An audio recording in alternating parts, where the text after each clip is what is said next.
The CFP semifinal after the loss to Miami. Right. I think we were both in agreement that that was probably not going to be the last college football game that Trinidad Chambliss had played in his career. Absolutely. And while some people might think the best step for him is to go to the NFL, he is still projected as a day 3 draft pick, believe it or not, even though he's the number 3 quarterback off the board, according to Mel Kiper Jr. Of ESPN. I think it just goes to show how weak this year's quarterback class actually is. Absolutely, yeah. And him returning next year basically gives him the opportunity to show scouts, hey, you know, this wasn't just a one-year run, so to speak, right, that I'm actually here and I can compete against Division I athletes for a longer stretch than just a year. Because, I mean, you can go on these runs and you play these teams once, except for the Georgia team. And I think that game really showed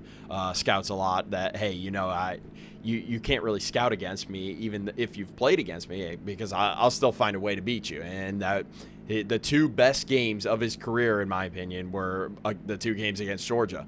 And it just seemed like they just ran out of gas in the first game. So I think that this was something that we all saw coming.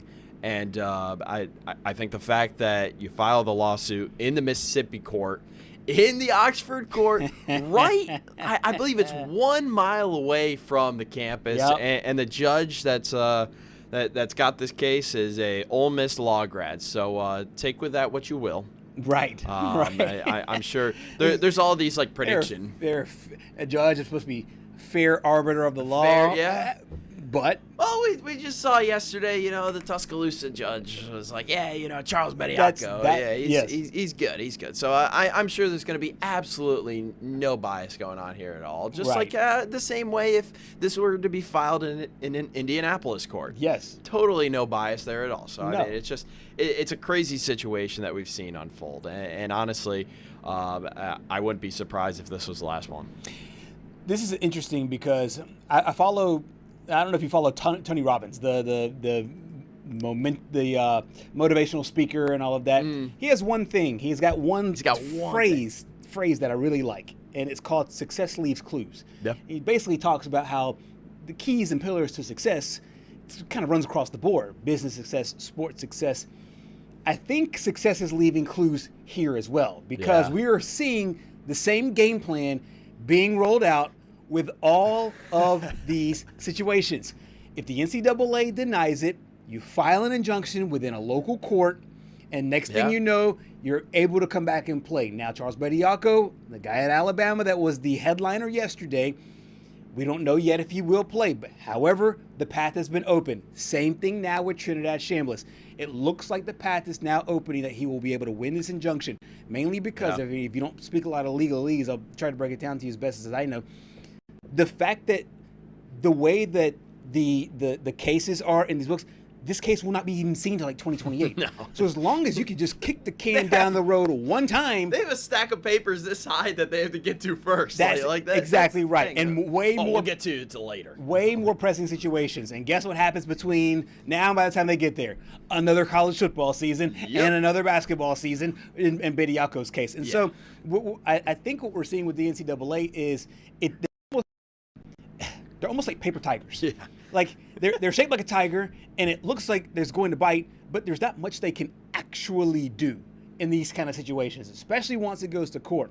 So I think that we're in a situation now with both Bediako and with Trinidad Chambliss that they can go in and help their teams, and they're just doing it through the court system rather than asking the NCAA. And this has been something that's gone on for a while now, and so we'll see if it ends up working out for Trinidad Chambliss in that same way. But as you mentioned, it's in a court there in Mississippi, and I'm pretty sure that's exactly the reason why people feel like, hey, it is emerging that he will be able to play coming up next year. Yeah, and I mean, I've been saying from the beginning that I think that even if the appeal doesn't go the way that you wanted it to. Right. And I knew from the jump that the NCAA wasn't going to allow this to happen, because why would they let something good happen? Correct. You know, it just seeing how things have unfolded in the past, you know, I call the NFL the no fun league. I don't know what I would call the NCAA. I can't really say no fun league there because it doesn't really make sense. But I will say the West Virginia brass last year during March Madness, they came up with an acronym. I'm not sure if we're allowed to say that on today's show.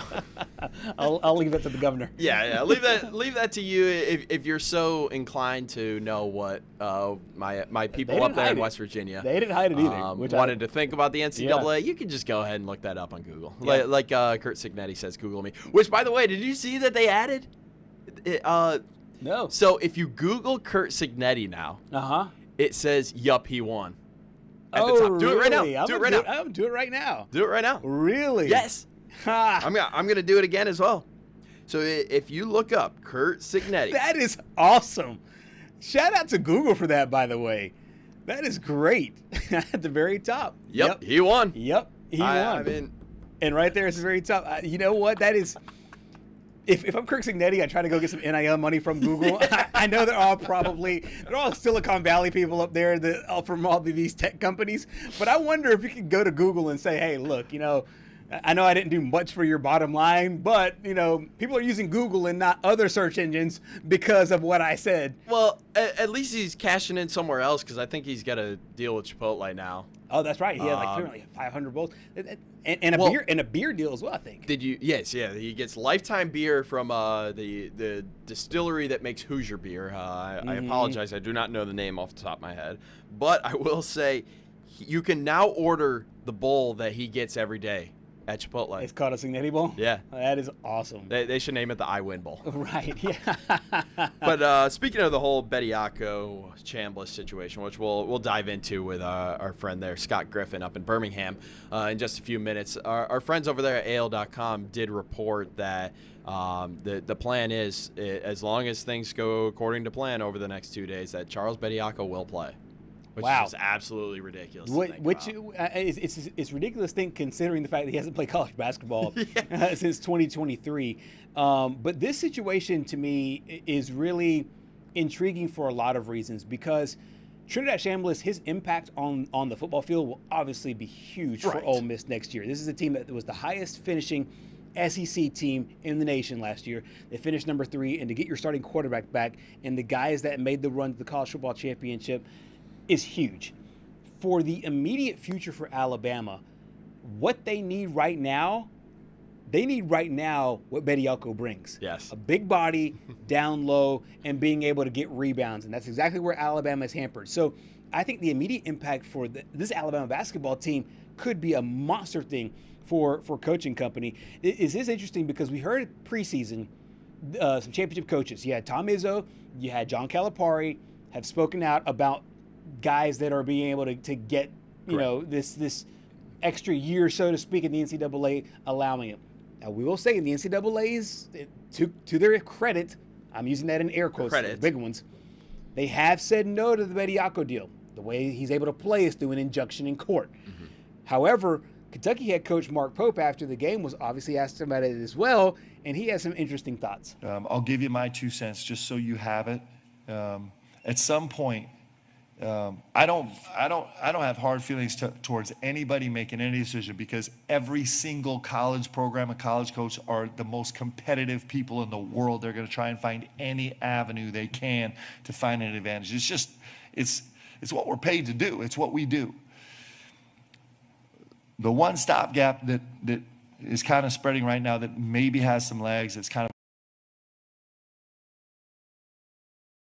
a last stand, is the NCAA does get to decide who gets to go to the NCAA tournament. Like, they get to decide that. They have that power. And so at some point when they've been very, very clear about what the rules that they're going to try and enforce, they might lose in court, but they still get to decide what games count towards the NCAA tournament. And I'm not saying that to penalize any team. I'm just saying that because at some point it is important that we take a stand and regain some tiny ounce of sanity.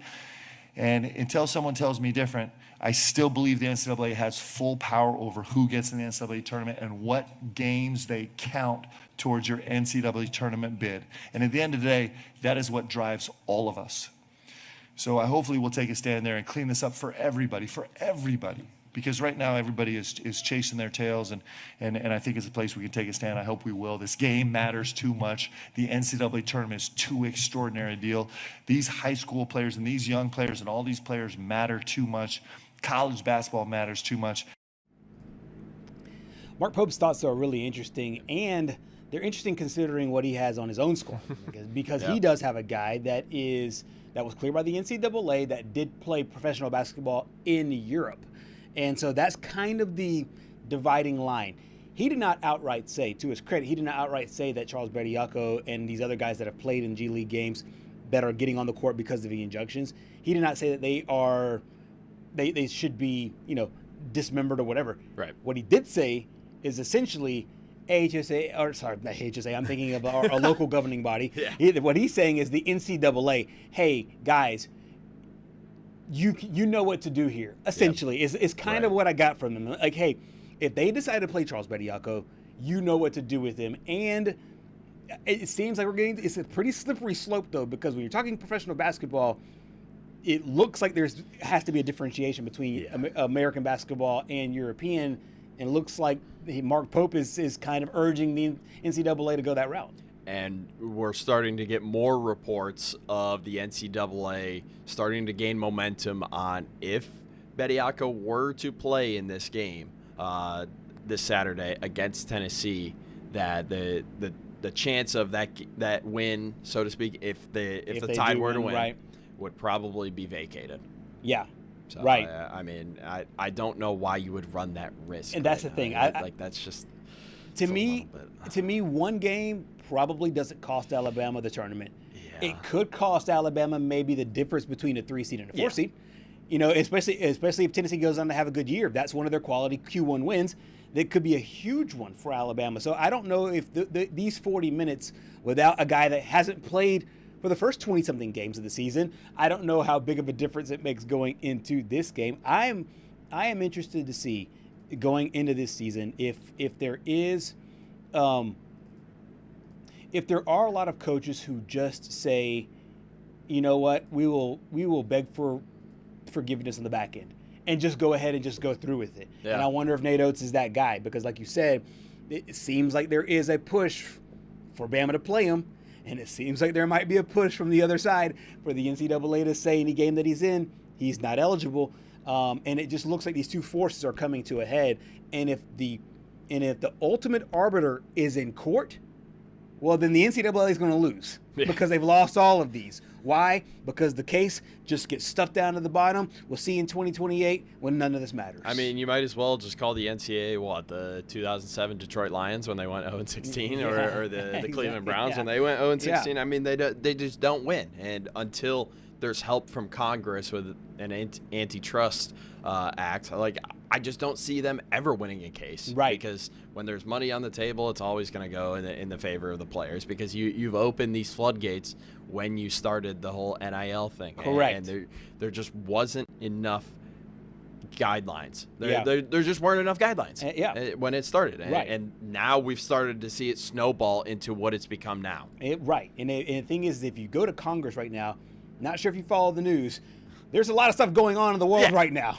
A ton of stuff. And I'm talking about if you thought the stack of papers was this high for the NCAA, it's like this high for Congress. Yes. My hand's going out. I mean, there is banking stuff. There is federal regulations. There is possibly a new Fed chair. We have relations as it relates to foreign, the European Union, Greenland, everything else. The Senate's card is full. I don't know if they have time to be fixing the NCAA's problems. They aren't going to answer. They'll be like the automated responses that you get when you start emailing people. Yeah.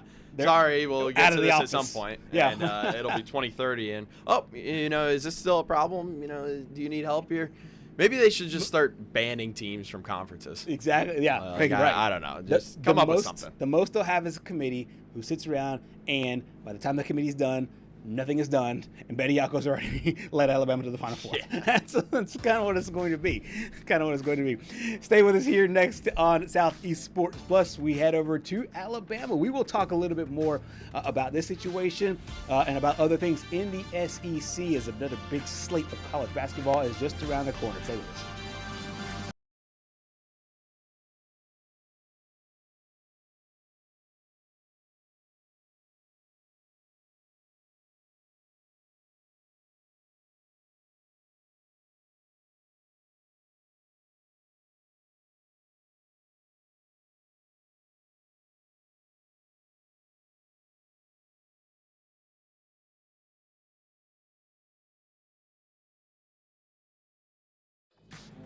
Back here on Southeast Sports Plus, we head out to Austin, Texas, and catch up with our good friend Roger Wallace. Roger, this is a Texas basketball team that seems to be a bit of an enigma. They go on the road, they beat Alabama, they beat Vanderbilt, give the Commodores a loss, and then they lose to Buckyball in a battle of two first-year coaches, Sean Miller and Bucky McMillan. We were talking during the break about the way that this thing kind of escalated, and the way that Buckyball is, they can score a lot very fast, the way they've been able to play.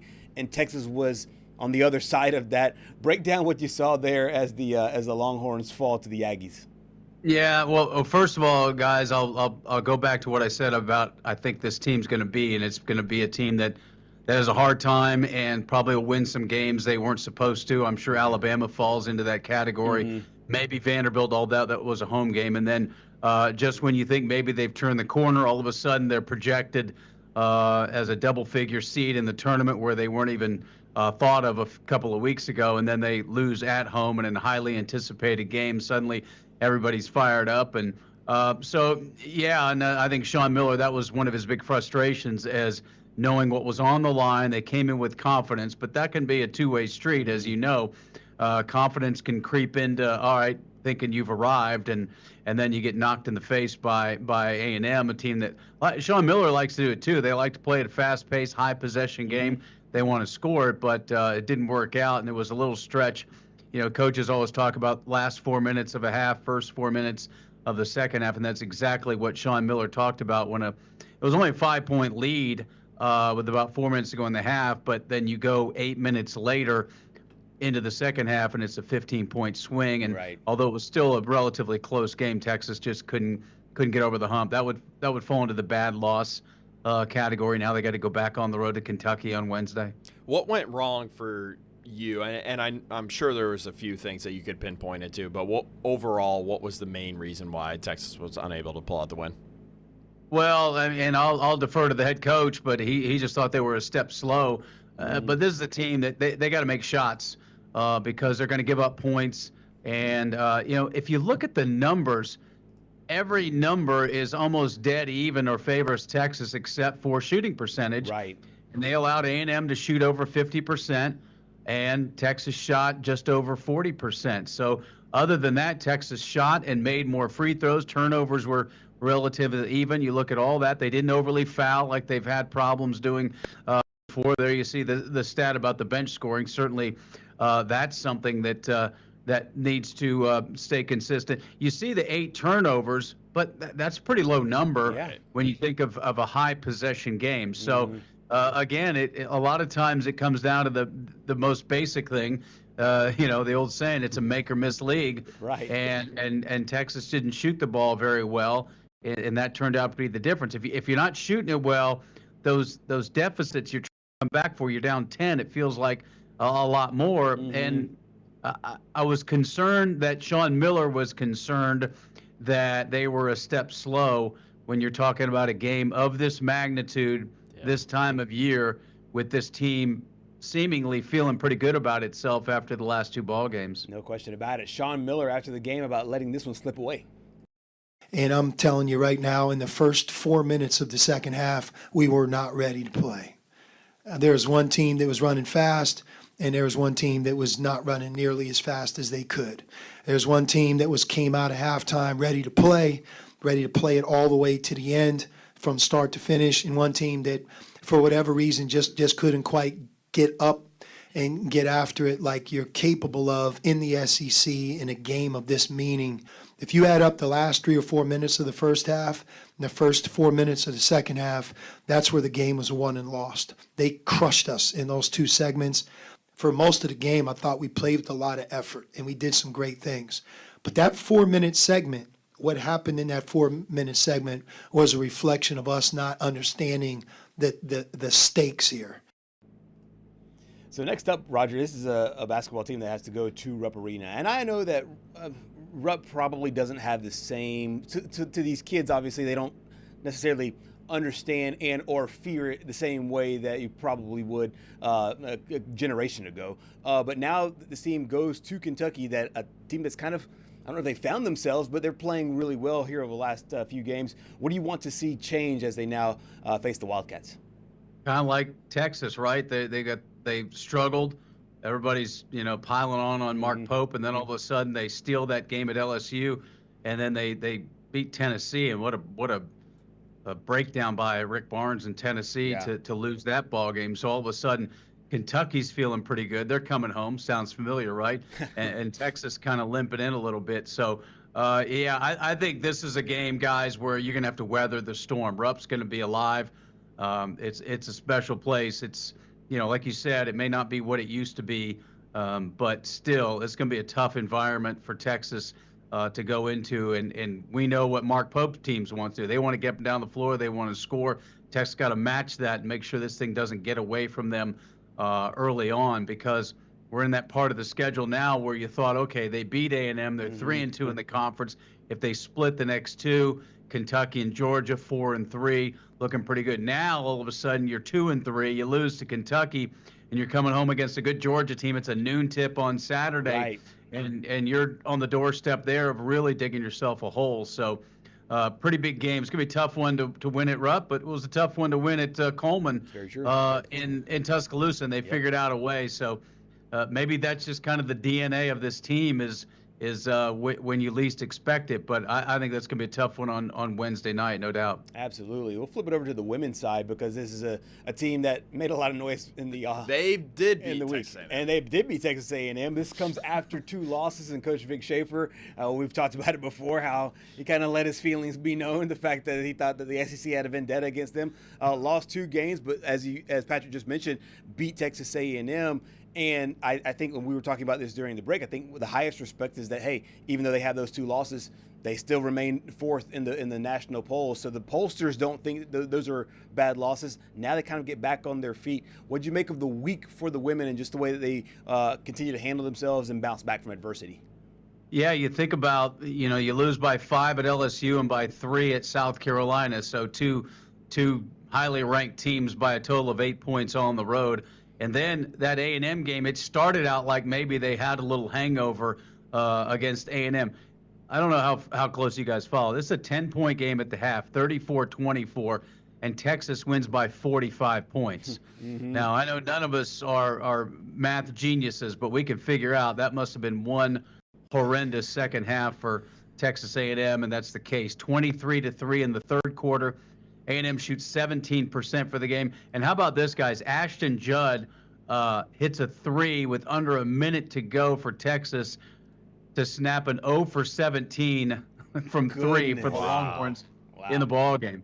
So they do it the old-fashioned way. They do it with 2s and free throws. And I saw the graphic. Kyla Oldacre had 10 points to go with 18 rebounds for the double-double. But again, just suffocating the Aggies in a game that was just a 10-point game. And it was back and forth in the first half. It was primarily a single-digit lead for Texas. They couldn't really pull away, but that third quarter was something else. And they get Aaliyah Crump back, the freshman who was averaging 13 a game. She went down with that foot injury before they went out to Las Vegas.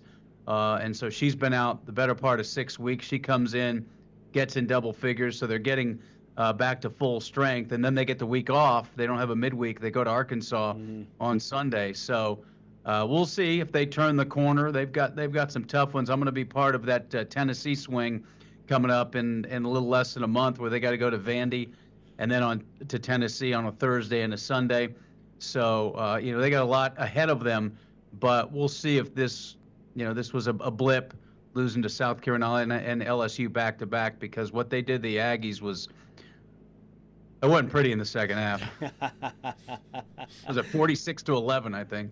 Right. I mean, that's absolutely insane. Do you sense in just your time of watching basketball and being around basketball, do you sense that the early games or the early part of the season where you have that week off, does that tend to reinvigorate teams, or do you think that every now and again can be a disadvantage for teams who are finding themselves on a roll and, as you mentioned, just won by almost 50? Yeah, this one I would say it comes at a good time, because they're not going to go in with coming off a loss, and they got things turned around, so they're probably feeling pretty good, and I'm sure they need a break. Rory Harmon's been a little bit inconsistent. Madison Booker's been asked to do so much. Now, on Sunday, she wasn't. It was a balanced attack when they score 80 and 12 as their leading score. Kyla Oldacre right there. I'm sure she can use a little bit of a break, too. So, yeah, I think this is probably at a good time, feeling good about the A&M game and getting ready to go back on the road. Vic Schaefer was an assistant at Arkansas, so he's got some ties up there. His wife's from Arkansas. I think this is probably as good a time as any. I mean, you can break it down because, they always say it comes at a good time, right?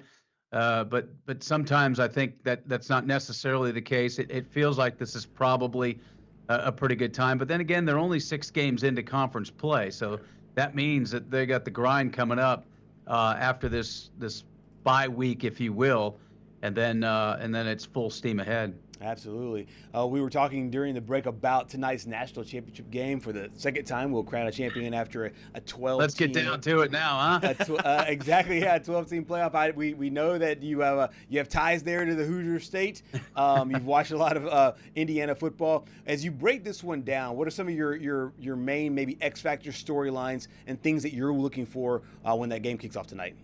Well, I'm doing this purely on emotion, so my key is don't wake up if you're IU. Don't wake up from this dream. I mean, clearly they have been so good on both sides of the ball. Maybe this is the best defense they'll face, so we'll see if they're tested. Carson Beck, we know what he's capable of when he's good. I think Indiana can get after him a little bit. I don't think they're going to get off to the start they did against Oregon, where the first play of the game's a pick six. But even though it's in Miami and it's technically on their home field, it's not like it's on campus down in South Florida. It's a ways from their Coral Gables campus, and there are going to be a lot of Hoosier fans. Then you got some Miami fans, Miami folks that are IU fans because of Fernando. The storylines are amazing, guys. Absolutely. When you think about Mendoza.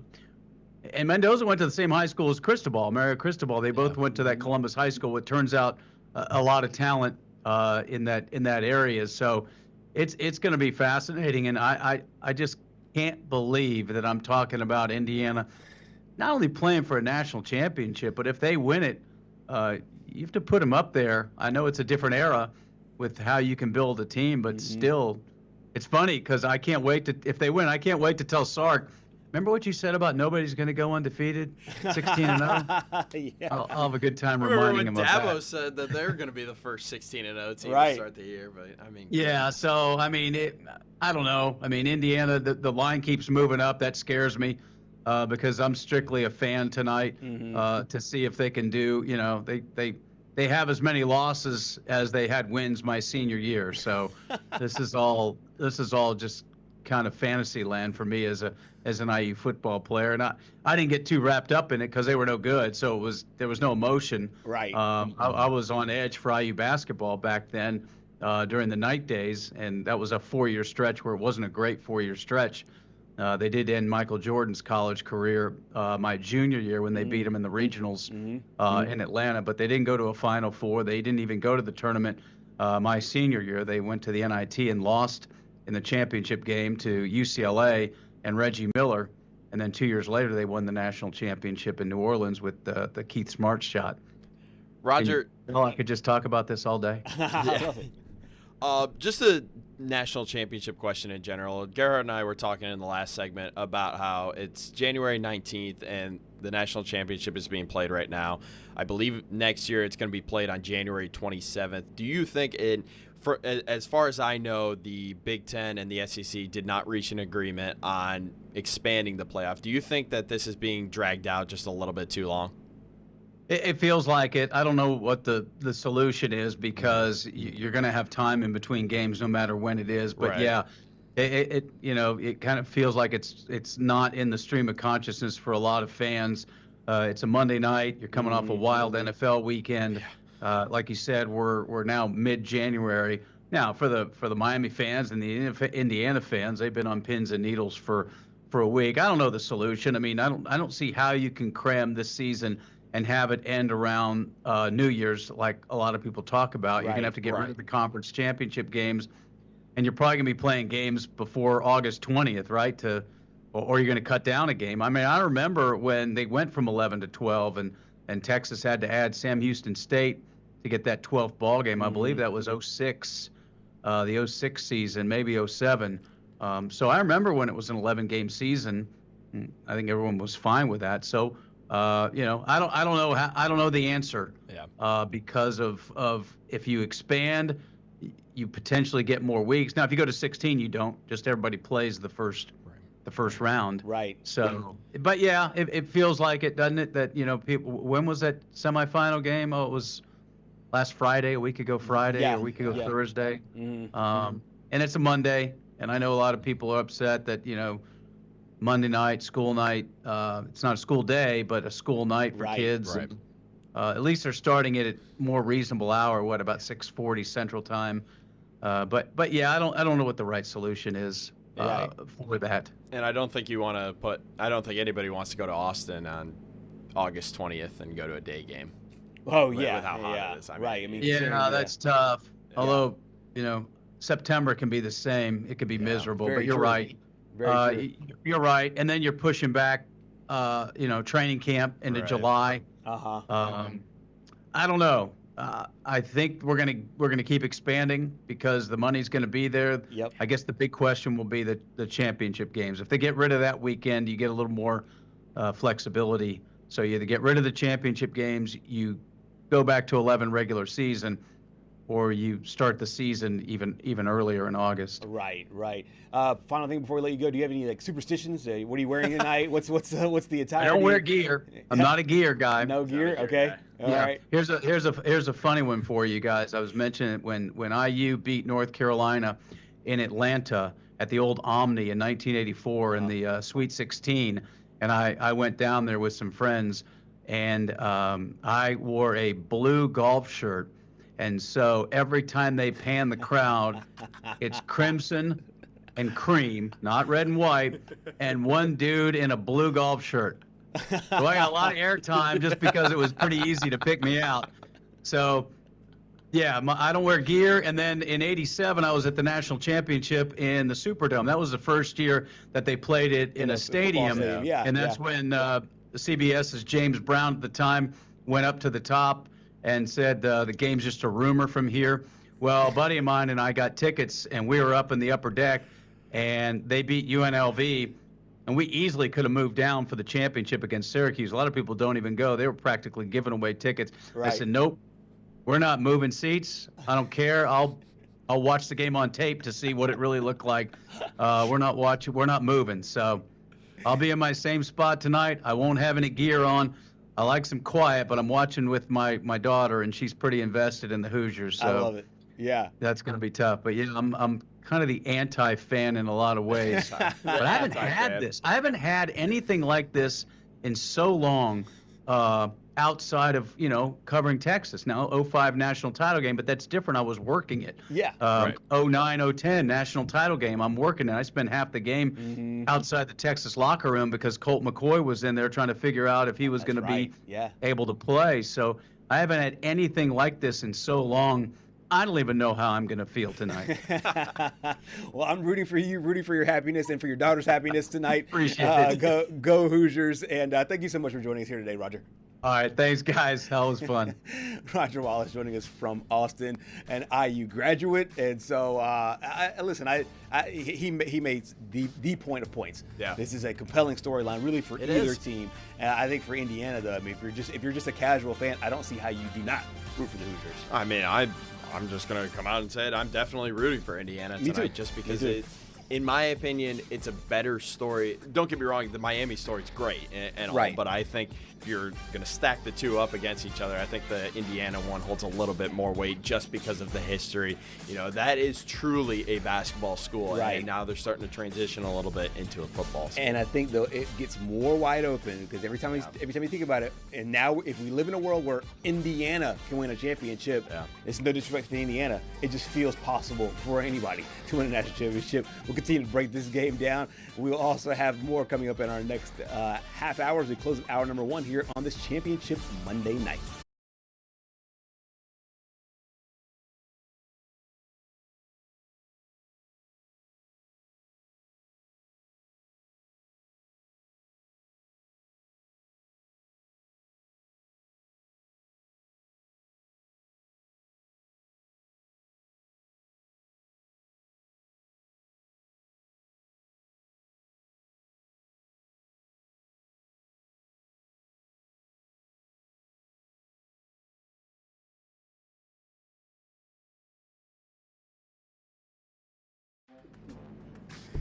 Welcome back to Southeast Sports Plus here. Bring on one of our favorite people on the entire planet.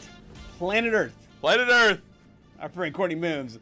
We've been talking, you know, there's kind of like a great show within the show. We talk everything from wedding planning to you know, basketball. Boy, am I in the thick of it. But to you actually are Hoosiers. in the thick of it. You are, yes. Yeah, you both are. You both are right now in the thick of wedding planning. Thank you so much for joining us here on Southeast Sports Plus today. Let's dive right into this Arkansas basketball team. We saw them against Auburn a couple of days ago. Auburn really needed that win, or last week. Auburn needed to win, got that win there. Then Arkansas bounced back with that great win. We heard John Calipari, gave that great soundbite about the Auburn game. Then they followed it up with a loss to Georgia. I know it's been a really tough stretch here for this Arkansas team. What do you make here of this squad? Few games into the SEC, seemingly on a win-loss roller coaster ride. Yeah, and guys, I'll be honest with you. You know, I make this face of like, you know, this up and down right now, but that's the SEC for you a little bit. So Yep, I will defend Arkansas just a tad bit. That's the SEC. It's tough. You're not going to win every single game. However, the Auburn loss was just really, really ugly from the jump. And I said this to a few people. I said, that's not Arkansas. That's not the same team. Okay. Mm-hmm. So maybe you have a one-off, right? And you can have a bad night. You can have a one-off. All right. And then you follow it up with the dominant victory they had over South Carolina. And this isn't the same South Carolina team that we saw last year. This is a more competitive South Carolina squad. And so they went out in Bud Walton Arena, magic of Bud Walton. Mm-hmm. Okay, great. They go out and they just completely dominate. I mean, I looked down at the score. I looked up at the score at one point and I went, oh, they're beating them by 40. Yeah. Okay, all right, that's happening. The Jimmy Great. Butler meme. Yeah. Yeah, that was me. Yeah, that was so me, 100%. I wish somebody took a photo of it because that was me. But then they go out against this Georgia squad, and let me be honest, I'm not discrediting Mike White's team at all, but Arkansas was the better team. For sure. Arkansas is the better team than this Georgia team. No offense to any Bulldogs fans out there, seriously. And I think some of them would even agree with that. So I don't even think I'm giving a controversial statement. So to go to Georgia, where, again, tough opponent, but I thought, all right, Arkansas can win this game. And to go and lose to them and not even, I really thought if they lost, okay, let's keep it close, Yeah, right? right. Keep it close. I mean, you're losing to them, 90-76, and I just felt like, to me, that was just a little too much of a victory for Georgia. And then and the whole game too, you just started from the jump and you went, this was a bad start from Arkansas. Let's see if they can come back from this, right? They dug themselves in a hole, and I just felt like kind of similar to Auburn in a sense that I just felt like, man, I don't think they're going to get out of this. I don't know if they are. And then they started to come back and they started to show signs of life in that second half. And I went, okay, here we go. Basketball is a game of runs. Let's do this. And they couldn't close it out. And so to me, it was a little concerning. I'm not going to lie. And I know Coach Calipari feels the same way. I know Arkansas fans are going a little bit right now going, this isn't making me feel awesome that we couldn't at least come back and make it very competitive at the end. I thought when they started to come back, okay, I thought this was going to be a really close one. All right, even if Georgia wins, maybe they win by, 2, 3, 4, right? Right. Not win by 14. So that to me was concerning, especially knowing what this Arkansas team can do. Yeah. So talking about, it seems like every time we talk about these games and coaches all the time do the coach speak, we got to get off to that hot start. And I mean, when you take away that start, that 11-0 run to open up the game for Georgia, I think that Arkansas only got outscored by 3. So I mean, you take away that and you've got a pretty even game. What did you chalk that early mishap up to? I think for Arkansas, it's kind of getting hit in the mouth early on, and we have seen that happen to them, whether it's the environment, and I don't even think you can claim the environment, and that's no offense to Georgia either. It's just like on the road, it's tough. No matter who you're facing, you're on the road in the SEC, it's tough. But I just don't even know if you can chalk it up to the environment because, they went to Ole Miss, right? They've been to environments in the non-conference season, right, in the non-conference schedule, and they've been able to perform well, right, and not get punched in the mouth, so to speak. But I think Georgia, maybe it was a little bit of like, okay, sometimes you can't look at what Arkansas does and you look at what Georgia does. And Georgia, a little bit like Auburn, was like, okay, we're better than this. We feel like we can win this game, even though everyone's given a whole lot of love to Arkansas and a whole lot of love to their players and a whole lot of love to John Calipari. And it's almost like Arkansas, every game they go into, no matter where they are in the rankings, no matter where they are, however they're doing, they're dominating the conversation because of Coach Cal. And I think that fuels these other teams just a little bit more, because you talk to these players after the game and they're like, they weren't giving us a chance. And I'm going, Georgia, you're not that bad, dude. You're ranked. Like, what? You're ranked. What? Yeah, but that's the same thing like Vanderbilt over here. Vanderbilt's over here like, oh, we're coming to Bud Walton Arena tonight. We're gonna, no, guys, y'all are ranked. Y'all are supposedly a better team than Arkansas. Why are you acting like the underdog here? But it's this Coach Calipari. He's got that aura. What do you call it? Yes, this je ne sais quoi, right? This aura. And everyone feels like they're an underdog against Arkansas. And it's weird. It's weird. I've never experienced that because I've never covered a Coach Cal team. Right. But it's weird. It's just weird. I saw it too. It makes it more entertaining because you do kind of have this guy that is a bit of a polarizing figure there in John Calipari. We got a chance to hear from him because he's great when the team's winning and when the team's losing. Here he is talking about dang near 20 turnovers. They give them credit, but we're not that kind of team. That means you're trying to get your own before you try to pass. And so you get too deep, you get in trouble. When there are people open, you got to give it to them. And there are times where you pass the ball just to pass it. Pass, and now the court space that you can make plays. We didn't. There were times with 18 seconds on the clock, we went one-on-one. When did we do that? I mean, and I don't know, again, what led to that. But again, I'm telling all the guys, just take responsibility, man. Look at your own game, take responsibility. I'll do the same. Yeah, that's a good win for them. And, it's a hard place to play. I mean, we got it to where we were, and I thought we had a chance. If we hadn't been down that much early, we'd have been up for it. A little different game. But you go down 18 or whatever we were down, it's hard.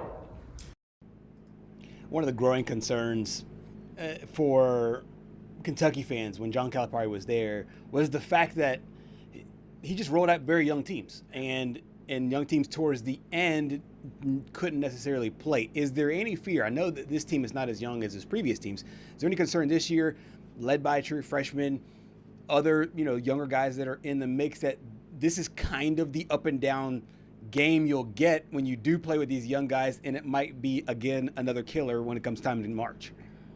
I don't think there's any concern with playing these freshmen, because these freshmen, and I'm talking about, Darius Acuff and Malik Thomas. I don't think there's any concern there because they're so talented and they don't act like freshmen. When you talk to them, they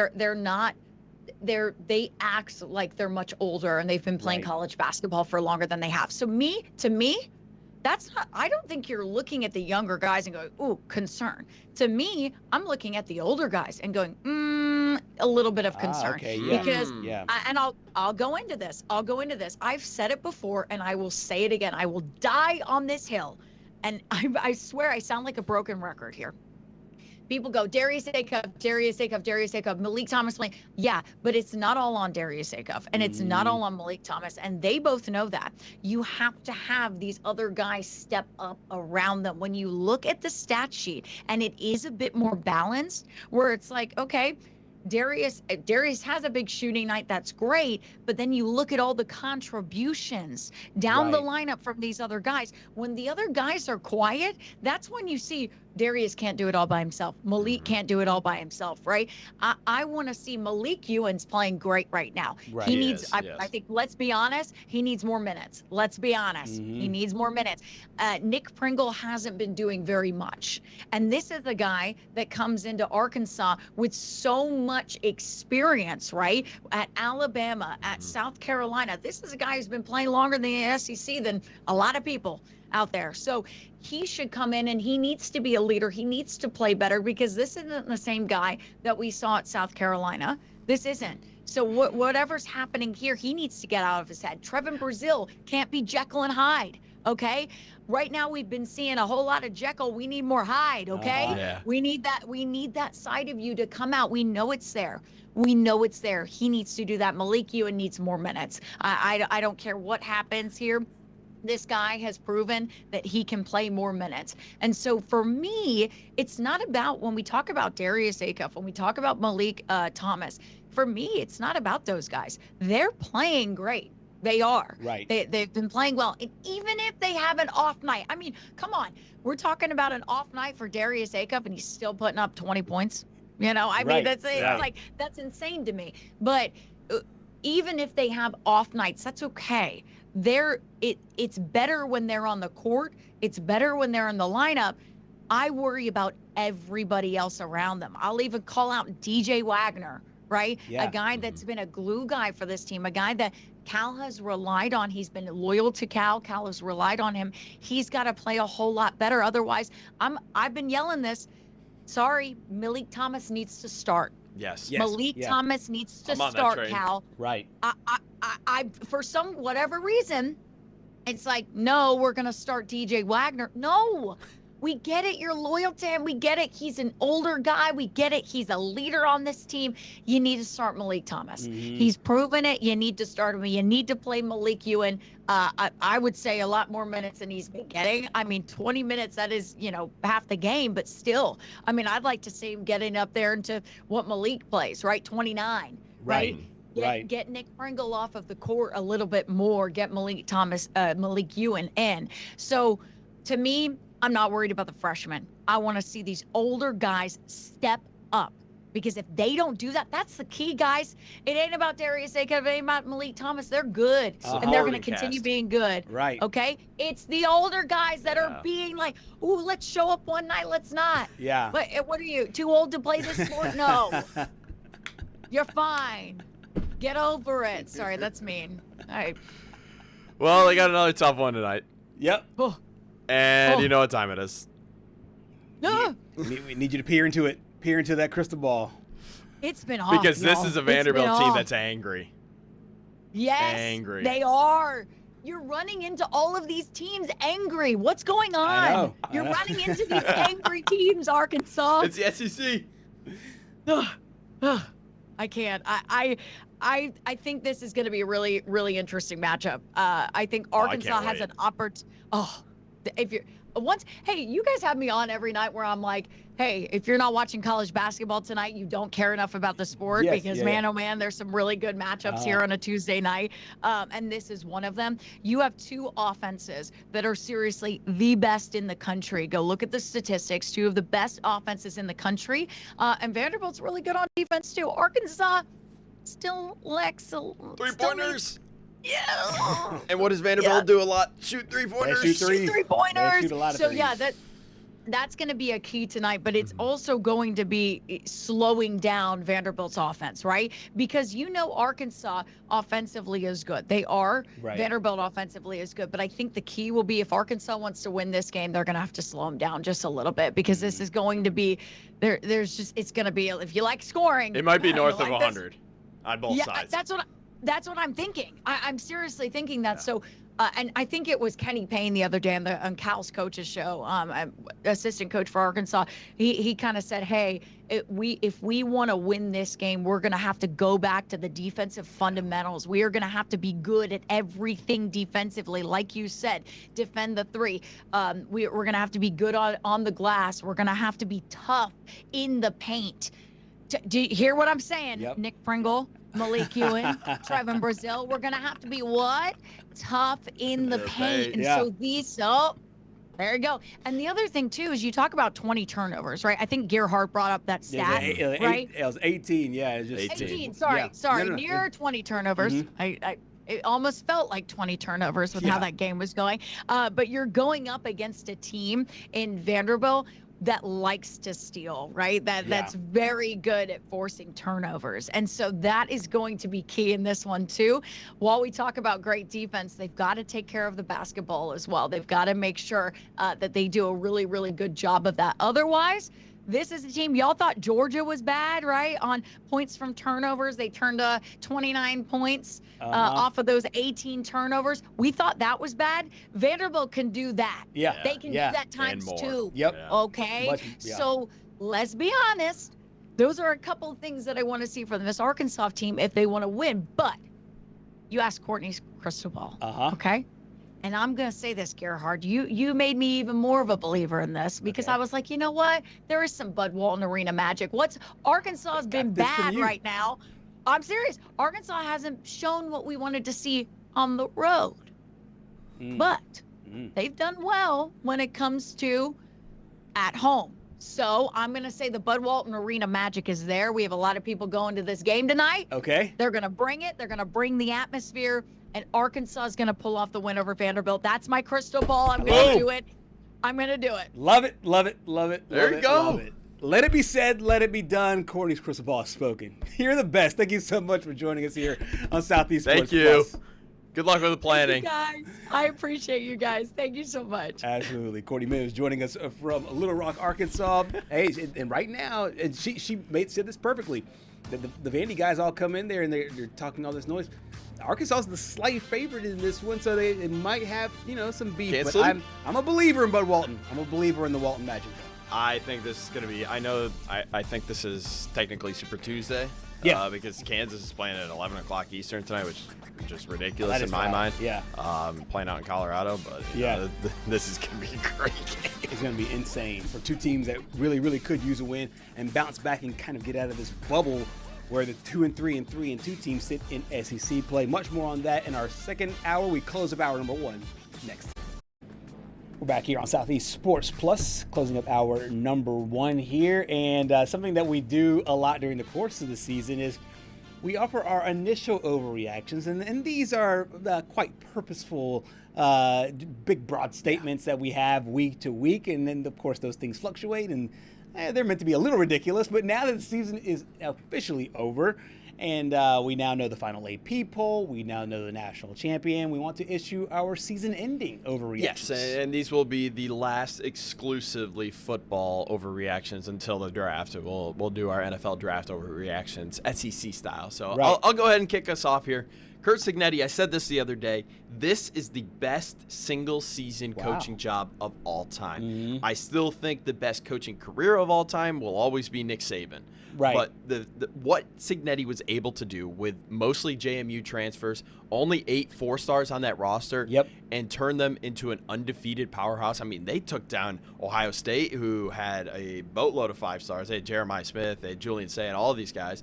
They had Miami, who I believe had a decent amount of 5-stars and 4-stars. Oh, yeah. And I mean, they had the least amount of 4 and 5-stars in the CFP semifinals by far. And what he was able to do with this team, just dominating everyone, bulldozing Alabama, bulldozing Oregon, won a close one against Miami. It was just the greatest coaching job of all time.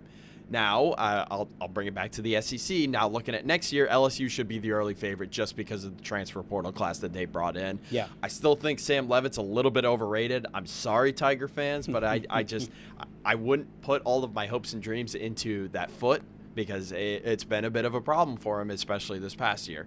And the SEC, they end the Big Ten streak next year. Ooh. I think it's time. It's time. Okay, I like it. Let's see it.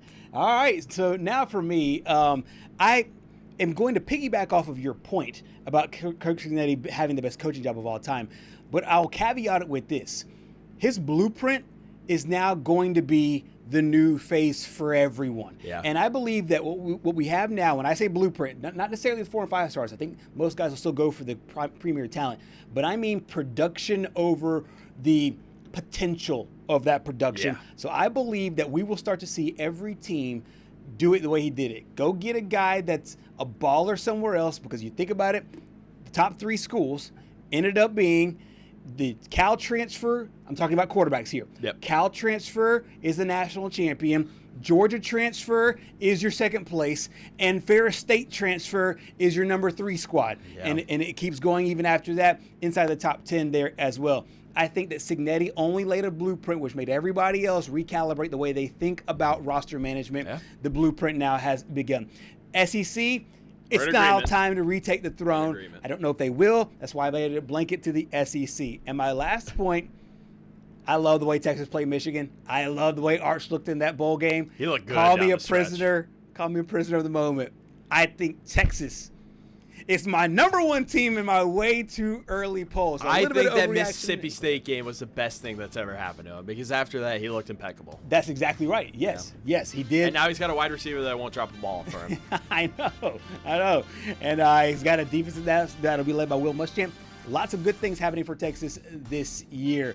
Keep it right here. Hour 2 of Southeast Sports Plus is next.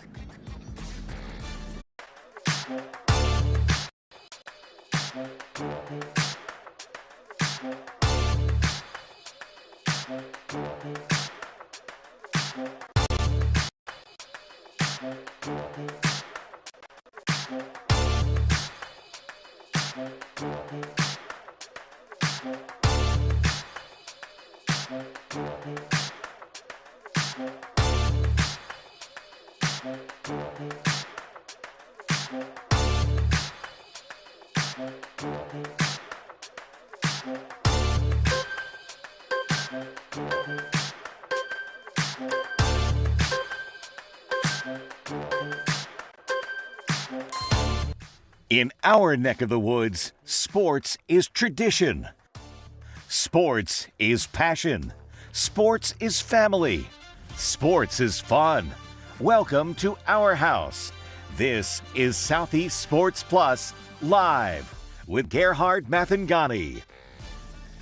For the first time since 1996, we have a new first-time national champion. That goes to the 2025-2026 Indiana Hoosiers after a win in a compelling national championship game over the Miami Hurricanes there at Hard Rock Stadium. And that's your Heisman Trophy winner, and that's possibly your first-round draft pick. But as of right now, he is the national champion quarterback, Fernando Mendoza, leading Indiana to the national championship last night. Welcome to Southeast Sports Plus. I'm Gerhard Mathangani, joined by Patrick Walsh. Patrick, I think if you're a college football fan, this tournament, so to speak, this bracket, this 12-team playoff kind of gave you a little bit of everything. It gave you some new blood. It gave you some great storylines. It even gave you some old school powers, because you had Oklahoma in there. You also had Ohio State. You also had Alabama. But above all, it gave you probably the most compelling storyline in recent college football history. That's this Indiana Hoosiers football team going 16-0. 715 losses entering the year. Yeah. And when I sat on my couch and I watched that game last year in South Bend, and it was so cold. And I don't think for a second I thought, man, this is going to be the last time that they lose in almost 2 calendar years. Right. I don't think I knew how good they could be last year, but a lot of people said, hey, they didn't really play anybody. They got the benefit of a down schedule in the Big Ten, and Curtis Rourke's going to be leaving, so what are you going to do after that? Mm-hmm. Who are you going to go out and get, so to speak? Right. They went out and got Fernando Mendoza, and I was like, okay, but this is the guy that went 6-6 at Cal. He almost beat Miami last year. That's right. I believe they had a 28-0 lead on Miami, and then Miami stormed back. Yep. So, I mean, he got his revenge, and rightfully so, because, I mean, this, as you mentioned, is probably the most compelling story of the entire college football season, and there were so many in the playoff in general. But, I mean, you want to talk about putting your body on the line to win the national championship. Oh, yeah. That touchdown run, I believe it was a 12-yard run, is they're going to make statues of that in Bloomington. No question about it. It's a 4th and 5, and it wasn't not necessarily the run in of itself was amazing. The call was great as well, because Kirk Cignetti had the field goal unit out there, got the look that they wanted on defense. He said that he didn't feel good about the field goal. Put in basically a different. It wasn't a new play, but it was a new way of them blocking that play. Right. And then it comes away with Fernando Mendoza, and then even in that play, Mendoza had a pass option. He just it, and it just felt like whenever a lever needed to be pulled, whenever a button needed to be pushed, whenever just something needed to go their way, from the quarterback to the head coach to everybody, just was able to make a play, all the way back down to the defense as well. And Fernando Mendoza, to his credit, he credited that defense. He said, hey, we're not here without this defense. This defense wins championships. They sealed it at the end. I know we'll get to the Miami specific storyline later on in the show, but even the defense came up with a big play, coming up with the interception on Carson Beck. Right. Some people say that they kind of baited him to make that throw there at the end for the interception, but it just felt like in every phase of football, special teams included, because they got a block punt for a touchdown as well, they just were clicking on all cylinders. When I watch these championship-style games across any sport in college, I look for the moments, and there's always that certain moment that defines the rest of how the game goes. Absolutely. You could talk about the Devontae Smith bomb in 2020. Yeah. You talk about, goodness, it's escaping my mind right now, the interception of Bryce Young for Georgia to win the first championship in a long time. I think that punt block for a touchdown was probably one of that. That honestly was more important in the game than the Mendoza touchdown was. For sure. Because that completely changed the course of where this game was headed. It was a grinded first half that was a little bit sloppy at times, and then we started to see these teams start to settle in and settle into the moment in the second half. And it just seemed like time and time again this season, whenever the lights were the brightest for Fernando Mendoza, whenever he got the most hype around him, you were always waiting for when's it going to break, so to speak? When is that moment going to be too big for him? And I really think, I'm going to keep bringing this up, I think that moment in State College, the touchdown pass in the back of the end zone, actually won them the national championship, because in sports, and I'm sure a lot of people will get this, your mental game is arguably more important than your actual skills are. Right. And I think that Indiana took away from that game that it does not matter what situation they're in. Oh, yeah. And I know they're undefeated, and they finished undefeated, and a lot of people were like, well, what's going to happen in a close game? That moment right there in the middle of the season when they were down and came back and won, I think honestly ended up winning them the national championship, because they weren't flustered in this situation. Right. It's exactly right. And you saw it throughout the course of the year. And you mentioned that Penn State game, and you can even go back to the Ohio State game before then in the Big Ten championship. It just found ways to be, after that in the Big Ten championship, to be able to compete and play. And Fernando Mendoza was the guy. We saw some of his numbers from last night. It's one of the situations where, once again, it's not like he blows you away. The numbers really don't blow you away, but he's the perfect leader for this team, and I think that's what it was. If you just look at just straight yards and completions and all that, Carson Beck had a similar game. I think Fernando Mendoza had like 500 passing yards in the entire tournament. Oh yeah, right, exactly. But the thing is, he didn't put the ball in harm's way. That's just something that he never did, and I think that was very important for him. Not only to win the game, but also, since the Raiders brass were there, Mark Davis, the owner, and then Tom Brady, part owner. So, I mean, I think they came out to scout how, hey, this could be our number one overall pick. It should be, looking at the quarterback I think class. It solidified that, I don't think you would ever trade out of that spot. And the only reason why you would is if you just, for some reason, think a quarterback next year, it doesn't have to be the top rated quarterback, is going to be better than Fernando Mendoza. I don't see that happening, especially under Tom Brady. Yeah, and I think, too, if you just look at Fernando Mendoza's story, he gets revenge on whoever passes on him. Yeah. The Miami Hurricanes passed on him when he was a 2-star recruit. Apparently, you don't want to get on that side of history. They told us the great story of his mom was an athlete at Miami, and she was a little bitter, understandably so, for her mother, because her son was not being recruited by Miami. Right. He ends up going to Indiana, gets his revenge over Miami in Miami. You don't want to be the Raiders. You pass on him. Next thing you know, he lands in your conference, your division, and he's beating you for the next decade or so. Fernando Mendoza, though, talked about that 4th and 5 touchdown run there that will now be marked in college football history and definitely Indiana history. Yeah, a big concept that we've really had on ourselves this year is always betting on ourselves. Whether it's preseason, no one thinks we can make it. whether it's figuring it out in situations like Oregon, Penn State, and Iowa. We've always figured it out. And whenever Coach Signetti, Coach Shanahan, they called that play, we knew, hey, we're going to better ourselves one more time in the biggest stage of the game. And at that point, I took the drop, and it wasn't the perfect coverage for it, but I trust my linemen, and everybody in that entire offense and entire team had a gritty performance today, and we're all putting our bodies on the line. So it's the least I could do for my brothers. So good stuff there for Fernando Mendoza. I think this championship and this program will be defined by two people. Number one is Fernando Mendoza, of course, and number two is Kirk Signetti. And he has now launched himself. I think football fans knew who he was coming out of JMU. It's like, okay, this is a guy there's a rare smile. Seemingly, oh yeah, he saw that after the game. I was wondering if he was going to smile after the game, but he does. This is the son of a coach, and he worked for Nick Saban, and now he is a national champion. And I think 3 years ago, most people who knew college football understood, hey, this could be a guy that has some success. I don't know if anybody saw this. No. A national championship at Indiana. What do you think his lasting memory will be as a coach that is now in his mid-60s getting his first championship? Look, I'm just going to rip the Band-Aid off here. I know we're going to do some overreactions at the end of this hour, but I'm just going to go out and blatantly say one right now. This is the greatest coaching job of all time. I mean, I would argue. Now, here's what I'll say about this. I'll preface it with this. Nick Saban is the greatest coaching career of all time.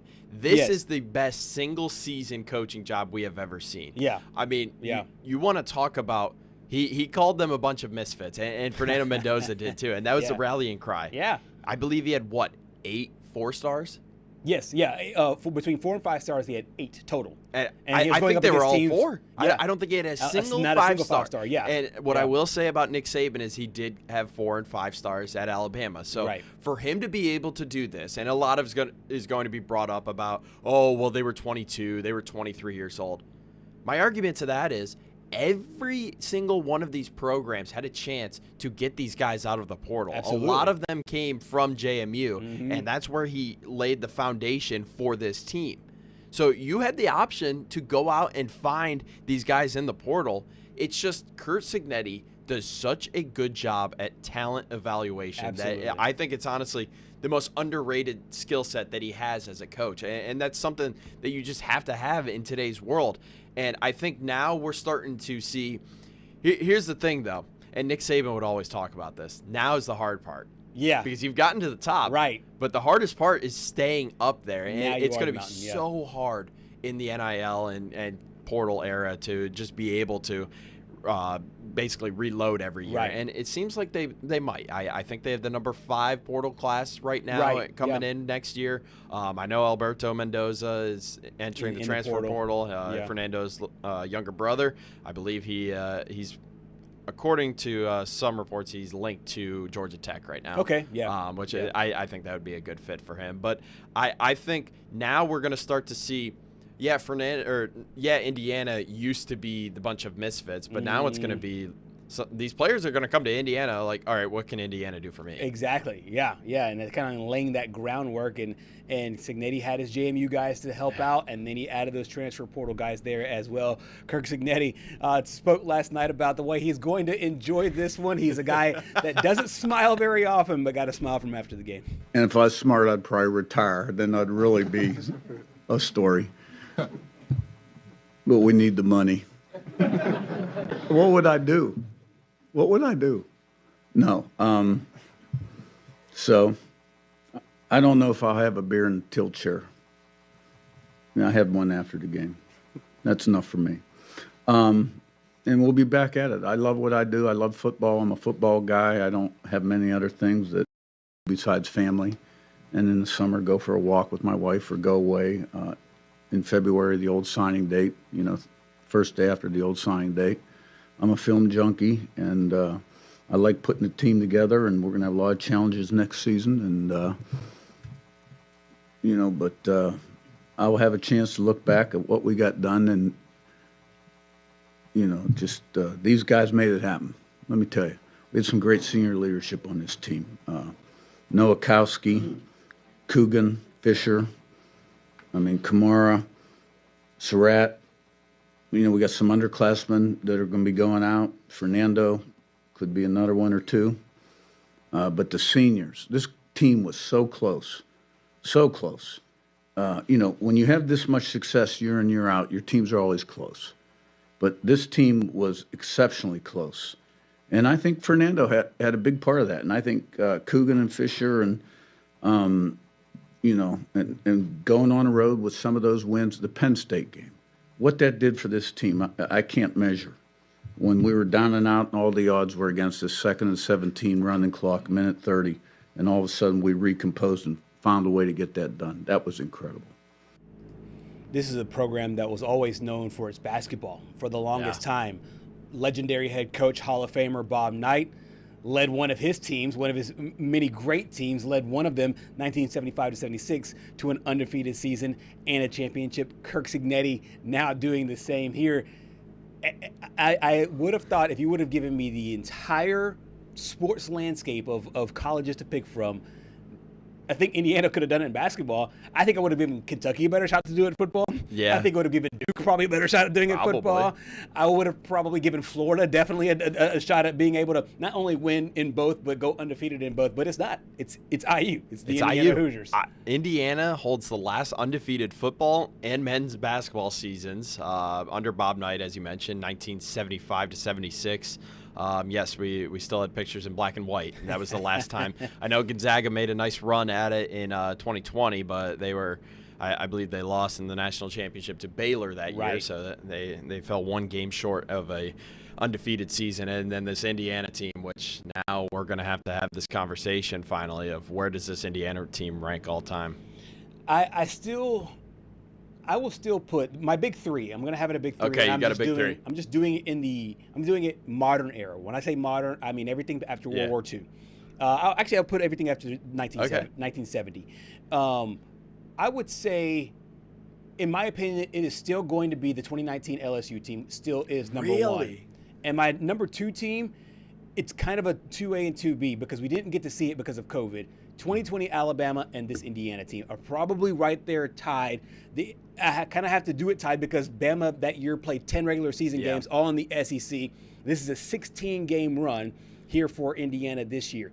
This year's resume is better than that Alabama team. I think Alabama was deeper.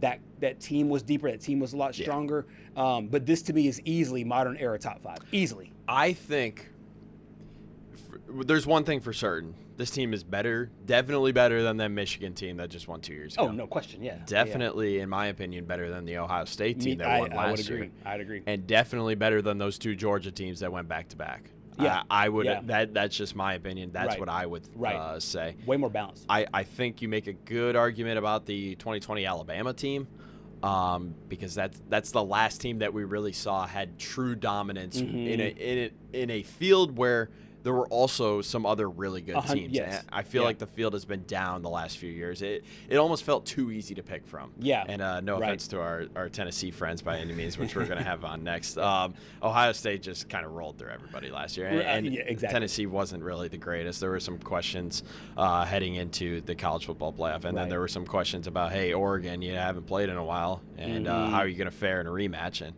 I don't know. I just think that this Indiana team, they deserve their flowers up there with this 2019 LSU team just by the sheer dominance throughout this entire run. And obviously they played more games than the LSU team did. But to go 16-0 after Sark said it before, it'll be highly unlikely that anyone goes 16-0 ever again. Yeah, and I just find it so funny that literally the same year, the same season, somebody went 16-0. 16-0, and it's a team that went through Alabama, that went through Ohio State, that went through the gauntlet, including Miami, to be able to. win we can't forget these. And of course, this was beautiful. The only time I didn't have a dog in the fight. The only time I had chills that ran down my spine was when they were showing Assembly Hall. Yeah, and all Assembly the Indiana Hall was fans nuts. was insane. And then after the game, that place went absolutely crazy. Keep in mind, we don't get to see this for a lot. We don't get to see first-time champions a lot. The last time was 1996. Keep in mind, I'm pretty sure the wind chill was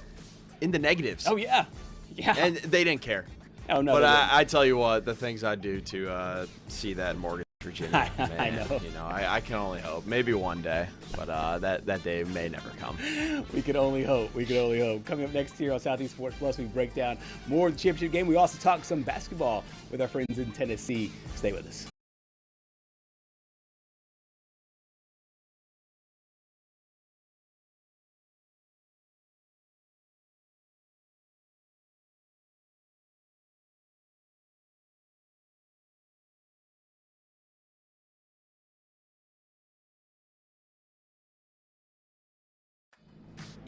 We're back here on Southeast Sports Plus. We head over and talk with our good friend Colin Cody, joining us from Memphis. Last time we got a chance to chat with you, the football team was making a run there at the national championship. I mean, just because I just have to, did you play the what ifs in your brain about the things that could have happened there with Ole Miss? Play that really tight game against the Miami Hurricanes. Just I know it's been a while since that game, but after watching the national championship play out, what went through your head?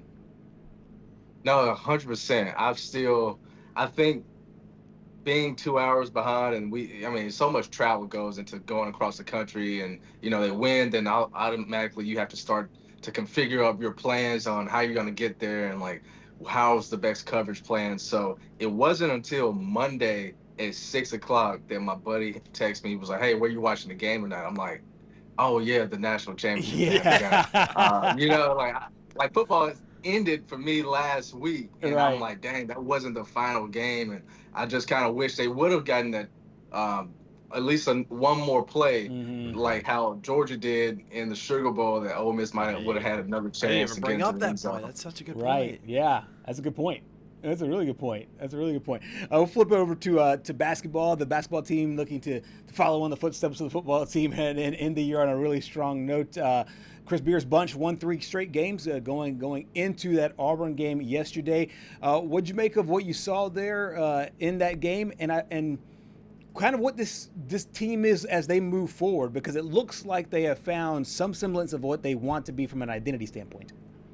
I think you just hit it on the head right there. I think I saw growing pains last night. Auburn not as elite and talented as they were a year ago with all that depth. I mean, they were the same age of basically the Oklahoma City Thunder a year ago, and they came up short. So you still have, Pettiford in control of the show, and they have remnants from last year's team that made a historic run. Ole Miss has that similar component with Klefke and also Malik Dia, who are also on that team from a season ago as well. But I just kind of saw a team still trying to figure it out, still growing pains a little bit. You got A.J. Storr, who's starting to become the guy. You can see that, like a Sean Padula from a year ago, who wants the ball in their hands. As you can see there, 18 points, almost.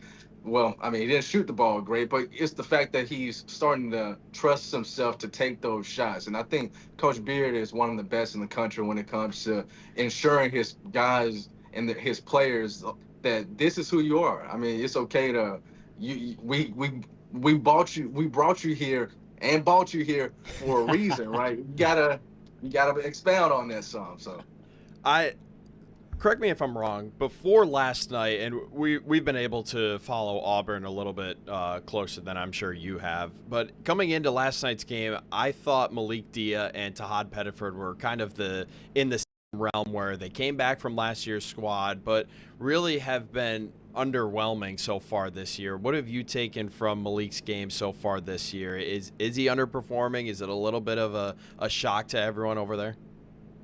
I think that's perfect too. Pettiford, same boat. I mean, these were players who were once considered going to be the top of the food chain in the SEC this season, and I think a lot of that has to deal with teams are scouting them now. I mean, Malik Dia coming from a mid-major level, then transferring to Ole Miss and having success and losing some weight in the offseason, toning up a bit. I know he works out with a couple of guys with the G League, with the Memphis Hustle, and also some Memphis Grizzlies guys as well. So, he's got that backing behind him. And, I think it's just that teams are hunting him out more so than they did as he put on a spectacle last March as they made that historic run to Sweet 16.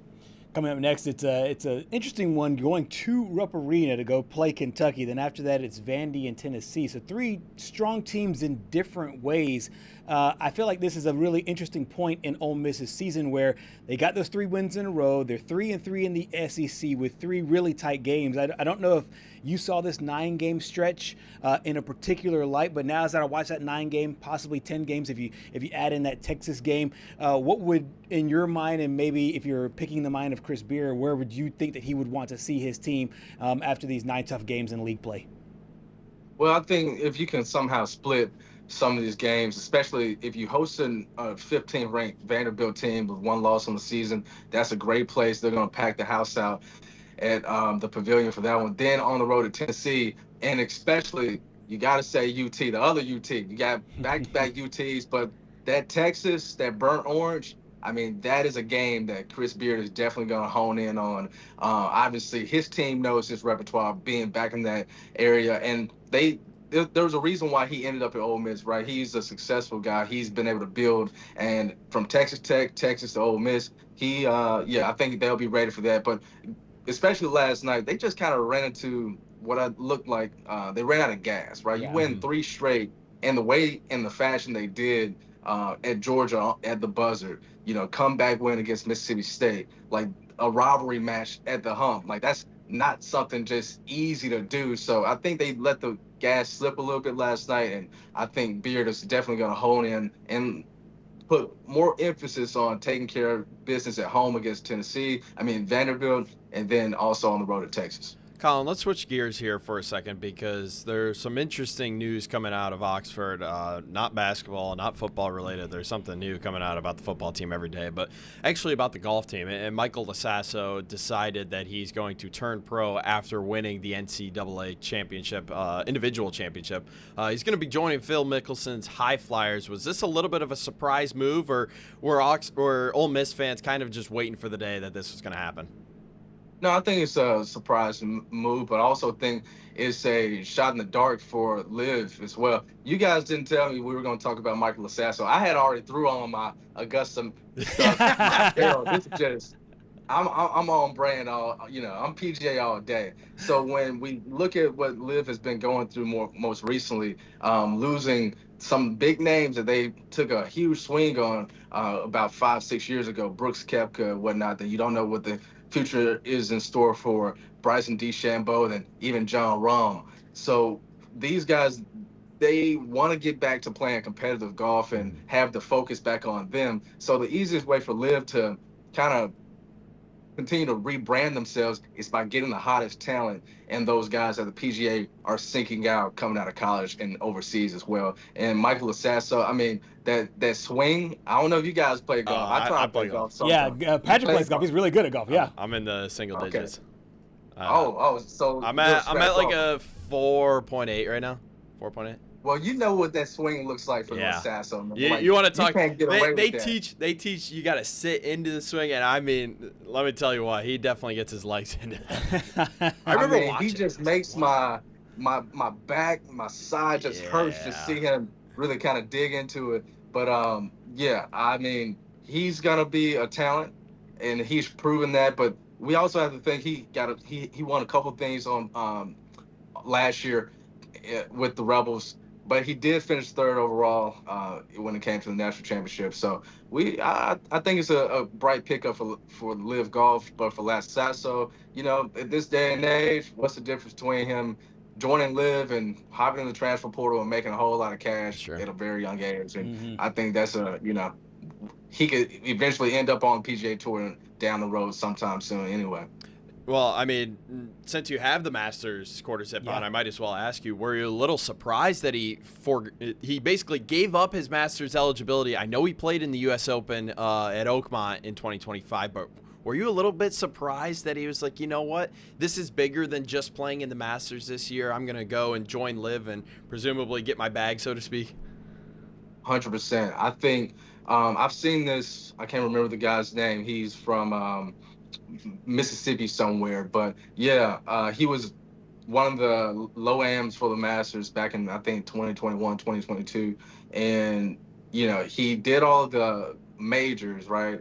Then he decided to, all right, the PGA's log jam, I'm gonna take myself to Live Golf. So I do think it's pretty shocking, the fact that he did this so early in the PGA Tour season, knowing he had exemptions coming up. And maybe the thought process is he can grab this cash now, and like I aforementioned, like he can get back on tour and hopefully earn that card, which it seems so risky, right? Like if you already have a guaranteed spot to play at Augusta, you're playing with house money. That's what it always feels like when it has, you know what I mean? So like, I thought that was interesting. He could have at least waited until April to make this decision. Yeah, that's what I thought. I was wondering if there was any, I haven't seen any reporting on this. I wonder if there was any pressure to do this before and kind of get on the heels of the Brooks Koepka news from last week and say, okay, well, Koepka made that move and to give, Liv some more nice PR. It's like, oh, we got the national champion. We got the next best thing.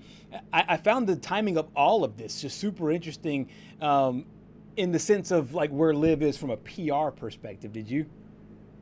Absolutely, and I think that goes back to, I think that Saudi money goes a long way, and they probably threw a bag at him that he could not refuse. I mean, even, he's had conversations with his teammates and his coaches in Oxford saying, look, guys, I know we got a stout team coming back, but I think I'm going to take this opportunity. And when I read that component of it, it kind of showed the writing on the wall that ultimately this was an opportunity he couldn't turn down, especially when you have a guy like Phil Mickelson right there in your ear saying, hey, if you just take this blueprint, no matter where you go, maybe this is going to work out for you in the long run. Because with Liv, they're moving into such a untapped market in the social space when it comes to golf. Mm-hmm. I mean, if you guys saw what was the latest Adam Sandler movie, I mean, the whole thing was Liv versus PGA. Yeah, Happy Gilmore too, right? Like, so yeah, I mean, you get these guys that really don't know a whole lot of the history behind the PGA and what it means to play at Augusta and play at Oakmont and all these things. I think it means less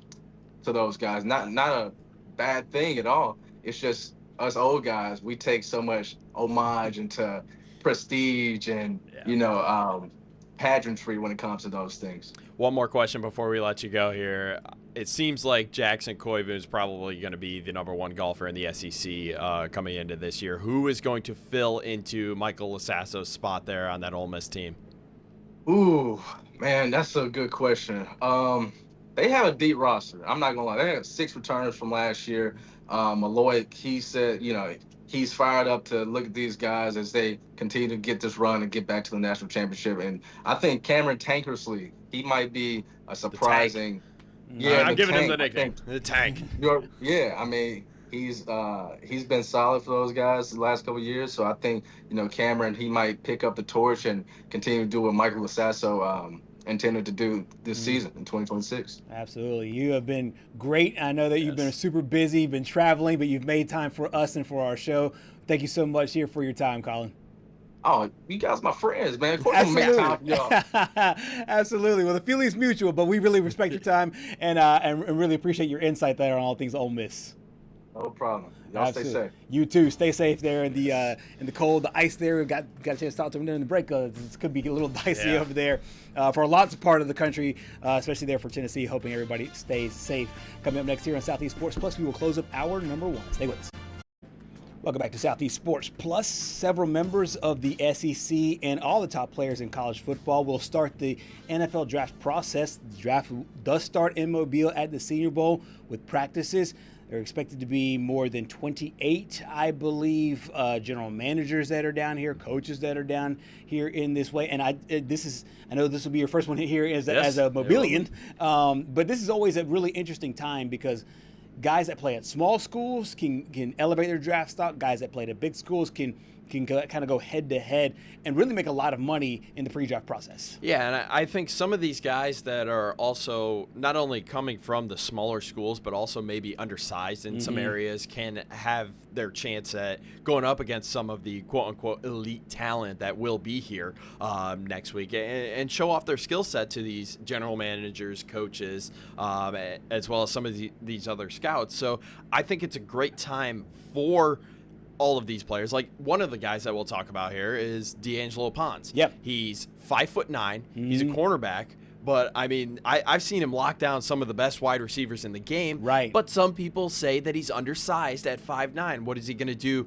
going up against like a 6'5" wide receiver? Like you don't know. So Right. I think that's why he's one of those guys that could benefit from playing in the Senior Bowl next week. 100%. And because he will be playing against, I know he played in the Big Ten, and people will say he played in the Marquee Conference, but you can make an argument getting down here and getting with other guys that might be first-round guys, second-round guys, and guys that are the upper echelon of college football will get him to that next level. I think he can be impressive enough to possibly land as a first rounder. I think some teams might, draft him a little bit lower, but because, like you said, there's not that crazy big quarterback class, other positions could find themselves making that move up, though.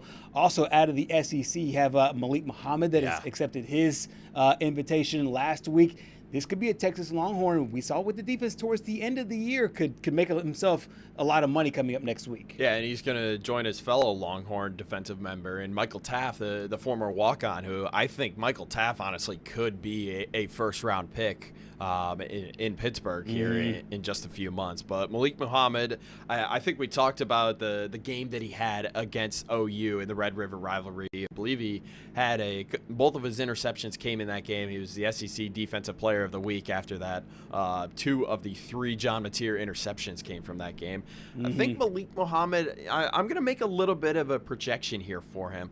I think he plays himself up here next week. Right. I could see him staying in the Lone Star State, just going up the road to Dallas there, playing Arlington. The Cowboys could use a couple. They need help. Yeah, they definitely need help because the secondary burnt toast. That's the only way I can put it. The only way I can put it. And it's been bad for a little while now. I mean, you've had the defense overall has been bad, but then you also you lose Diggs, you lose Michael Parsons in a trade, so he could be a big asset to Jerry Jones and that defense. It's always really interesting when the SEC guys come down, whether it's Florida, LSU, Ole Miss, proximity to Mobile, but also Auburn and Alabama. When those guys end up coming down as well, they're not only a crowd favorite, but also guys that help fill up the seats there with tickets goes. As tickets go, but Jam Miller is a guy that could, I think, can make himself some money here this week as well. Yeah, and we just talked with Scott Griffin about how the run game just wasn't up to par for Alabama here this year, but I still think Jam Miller is one of those great running backs. He had to deal with injuries basically all season, so you have to wonder if that started to hamper his performance a little bit. I've also been outspoken about the offensive line under Kalen DeBoer. That might have been a problem there as well, but still over 500 rushing yards and 3 touchdowns when he missed a boatload of games. I still remember that Missouri game this year where, ironically, it was during that stretch where Scott just talked about when Alabama went on that 4-game run where they just beat everyone in their way, all top 25 teams. That was one of Jam Miller's best games up until he had to leave due to a concussion. Yep, so Jam Miller needs to show 2 things: that he's durable, number one, and that his shoulder is fine, and he's had some other issues at the beginning of the year, but also, too, that he can run the ball effectively. Meanwhile, there's some Auburn guys there here as well. For these are the rest of the Alabama guys. Josh Cuevas had a great end of his season. Came back from that injury, looked really good late. Tim Keenan, he was also banged up a little bit early on, missed the first few games, but then he came back late. LT Overton on the defensive line also expected to make a big run there for Alabama. Keenan was seen as a guy that could have been a first-round draft pick for a while, but he's also one of those guys that can rush the passer there too, so we'll be glad to see them there as well. And these are the 2 Auburn guys, Jeremiah Wright and Kieron Crawford, will represent the Tigers, with new head coach Alex Golish coming in on Wednesday.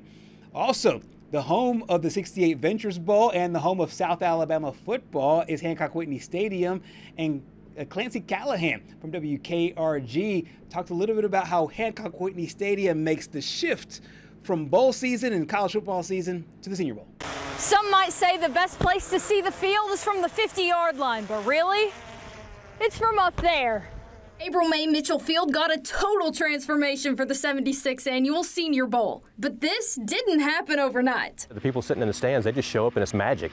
It's just done. What the fans don't see is the dozens of buckets of paint, massive stencils, and days of painting. I want it to be perfect. Kevin Grimes and his crew from Turf Plus are the grounds crew behind the bowl. Our first Senior Bowl was in 2013, back when it was at Ladd Stadium. 12 years later, and the game's been moved to Hancock Whitney Stadium at the University of South Alabama. It was a move that brought some unique challenges.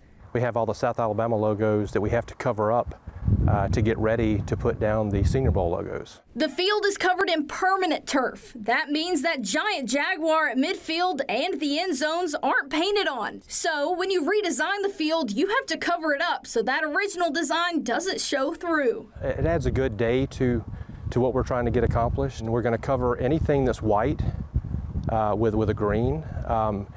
Any place where the stencil won't cover. And once the field is nice and green, it's time for the stencils. Yeah, putting the stencils down is the toughest. It's the worst part to me. Moving this field width size stencil from one end zone to the next, plus the midfield logo and the sponsors, oh, and a smaller logo. But once the outline's there, now comes the fun part, the colored paint. It's kind of a paint by numbers is what I call it. There's no artistry to it. It really isn't. And this is a fresh set of paint by numbers. The logo got a redesign this year. The design process actually takes a while. It's not something that you just come up with. Game week is something we work forward to all year. Senior Bowl is so much more than just a game week. Months of preparation, days of painting, all leading up to the Senior Bowl on January 31st. In Mobile, Clancy Callahan, WKRG News 5. Great stuff and great insight there on the transformation of Hancock Whitney Stadium. As we said, 31st is the game. Tuesday, Wednesday, Thursday, 27th to the 29th are the practice days. Coming up next here on Southeast Sports Plus, we close up hour number 1 with our overreactions now that the college football season is in the books. Stay with us. We're back here on Southeast Sports Plus. Please welcome in our good friend Chessa Boucher, who joins us from Baton Rouge, Louisiana. Chessa, always good to see you. I think that this is a interesting time in basketball for both the men and the women for a lot of different reasons going into this season. On the men's side, maybe about 2 weeks ago, about a week and a half ago now, they took Kentucky to the brink. And it feels like ever since then, it's been trying to find their footing here. We're a few games into this conference schedule. Patrick and I have talked about we're kind of separating the good from the bad, and it feels like they really can go either way. What is your take on this team now that we have a few conference games in, but still the meat of the schedule still to come? Yeah, I hate the way the season has gone. I think losing Jalen Reed was a huge blow for them inside, and then losing DJ Thomas, who just came back, played a few minutes against Florida, looked good, but typically he kind of takes over a game, and he is that guy that they go to. I think that they found some key pieces with King, who stepped up in his absence and made some big plays down the stretch against Missouri, and they actually won their first SEC game. So that was promising. But the issue is this team seems to find a way to lose. Most of the times you think teams are, hey, they're going to find a way to win. They finally find a way to win against Missouri, and then they go to Gainesville. We all know the defending national champs. They're talented. They're big inside. They just couldn't match up to them, and now they go back on the road against Arkansas this weekend, who has embarrassed a lot of teams. And so for me, it's just they can't seem to put all the pieces together. The injuries are the biggest issue, because what we've seen from Matt McMahon teams in the past, he either had great point guard play and not a true big guy, or he had a great big guy but didn't have a true point guard. So I feel like with DJ Thomas, he is that true point guard. He's one of the best in the country, but again, he's missed all but one SEC game. He's coming back. He will play against the Hogs this weekend, but I just feel like they went through a gauntlet there. I think the back half of the schedule is a little bit more friendly for them, but it was games that they shouldn't have lost like they did against South Carolina. South Carolina shot lights out. Right. And they hadn't done that all year. And so it's like something's got to give in terms either defensively, they got to get it done, or they have to go with some other guys and say, hey, it's up to you. But it just, to me, it just never feels like they're all clicking on all cylinders. And I feel like, especially this time of year, this is when you should be clicking at the right time to make that push. And I just don't know if it's too late. I hope I'm wrong, and I hope we come back and they finish 7-3 in the league in the back half. And I'm like, hey, we're going to the big day. And I'm like, hey, I was so wrong, and I will eat that. But it just, what we've seen from Matt McMahon teams, it doesn't seem super promising. I'll be honest with you, Chester, the reason why I was asking is because I don't know how much LSU men's basketball will be talking for the rest of the season, so I want to be able to get at least one question in here. Meanwhile, on the women's side, this is where the rubber is really meeting the road here for this basketball team, because the SEC is so stacked, and we saw that in a couple of rough losses a couple of weeks ago, but now the ladies have reeled off now 3 straight wins in a really, really tight, really tough contested game against Texas a couple of weeks ago, or last week. Got the win there and then beat Oklahoma, and now it's back to the road against Texas A&M. What do you make here of this squad as they continue to find their footing in a very, very deep class? Yeah, and I told y'all this from the beginning, from the start of the season. I think this is the most talented team that Kim Mulkey has had at LSU, and that's saying a lot, especially with winning the national championship in year 2. I think the issue was this team is young, and you're relying on a lot of inexperienced players. You only had 2 starters from last year's squad. You bring in 8 new faces. This team is trying to learn, trying to grow, trying to kind of figure it out on the fly. It's hard to figure that out and not face any adversity with the soft non-conference slate that they played. Kim Mulkey is always scheduled that way. I don't think Kim Mulkey's ever going to change that. I think that's just what she does and who she is. But I think you have to look at the first 5 games in SEC play. 4 out of the 5 were either ranked in the top 13 or higher. And so you're going on the road against, you know, a 13 in Oklahoma last week. They basically blew the doors off of OU there, won by 19 points. I think the biggest difference from this team is I feel like Jada Richard is the point guard Kim Mulkey has been missing at her time in Baton Rouge. And what I say by that is, Kim Mulkey, when you play point guard for Kim Mulkey, you're not that scoring machine. You are facilitating. You were the general on the floor. That's who Kim Mulkey was. That's how she played, and that's what she wants you to do. I think it was a tough transition for Jada Richard as a true freshman, because she's coming from Lafayette, who won 4 state championships, and she knew how to score the basketball. It's hard going from that mentality to, hey, now I'm running this thing and trying to learn a Kim Mulkey system. I think her performance in Norman was exceptional, 21 points, but besides that, defensively clamping down their #1 leading scorer, only held her to 11. Aaliyah Chavez didn't look like she was a leading scorer. She looked like a true freshman. And so to me, I was like, oh, okay, Jada, I see you. So to me, I think that's the difference maker of saying, hey, she's got that true point guard. She's got that leader. She's got her floor general. And I think with Flau'jae Johnson and Michaela Williams, it's either her night or it's Flau'jae's night or it's Wiley's night, so they have a lot of weapons. I just think they needed to get punched in the mouth, even though it was an SEC play, and I think they're learning how to play together and to play through it, and I think that's been the biggest difference maker. Speaking of Flau'jae, now that we're past the halfway point of the season, what have you seen from her so far, and what areas does she still need to grow in as we head towards, I don't want to say the meat of the schedule yet, because you've got a few more games before that really starts to kick in with Alabama, with Texas?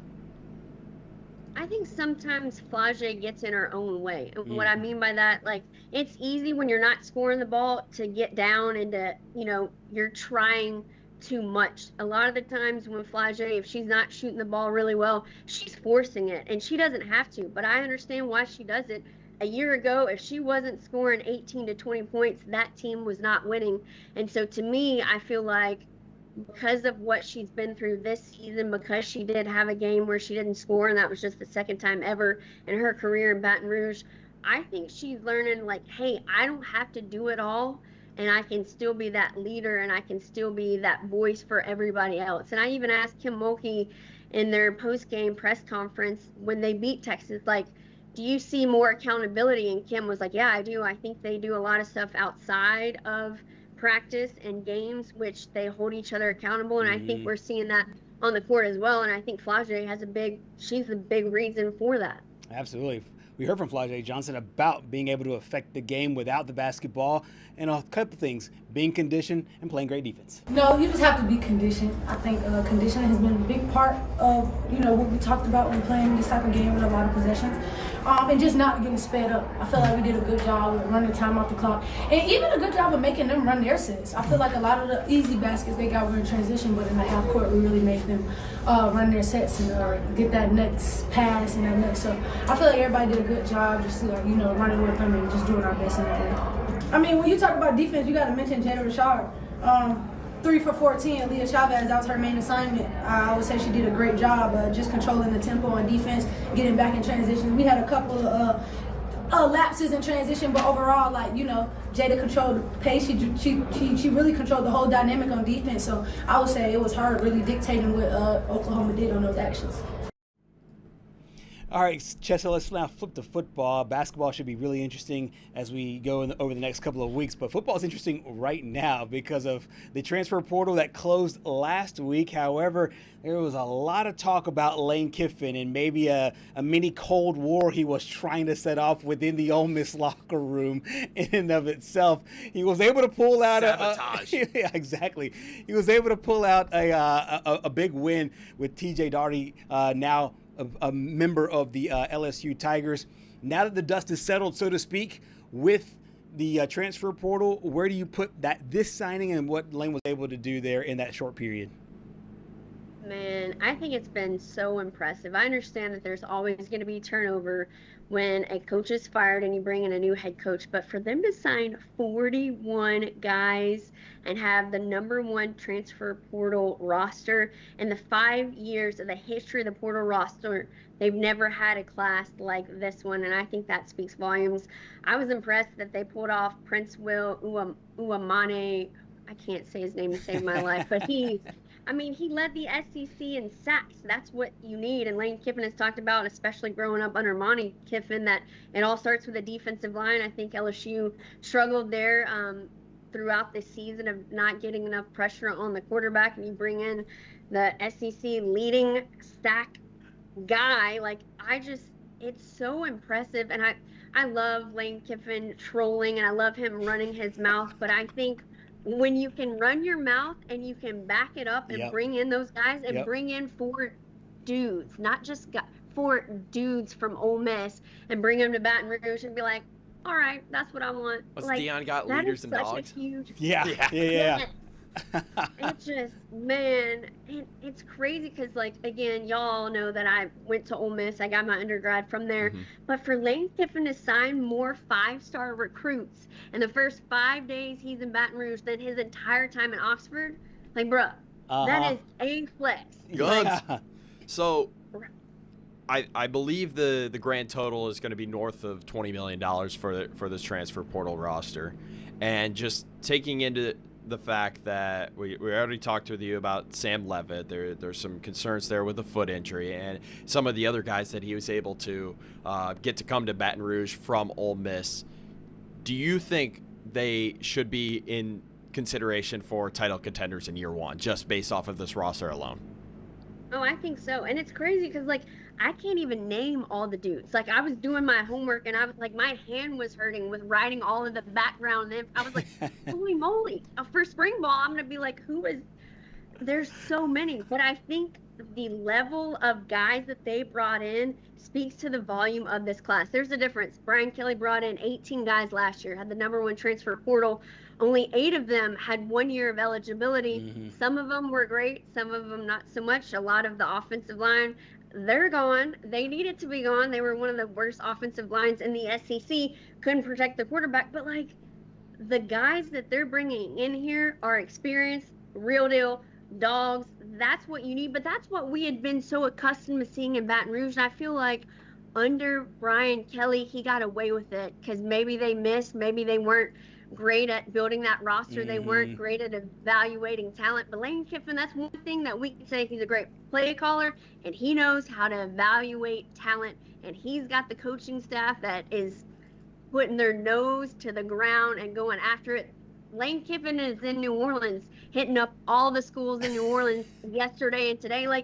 Bruh, I am so excited. Flying his private jet everywhere, trying to flip everyone. Yes.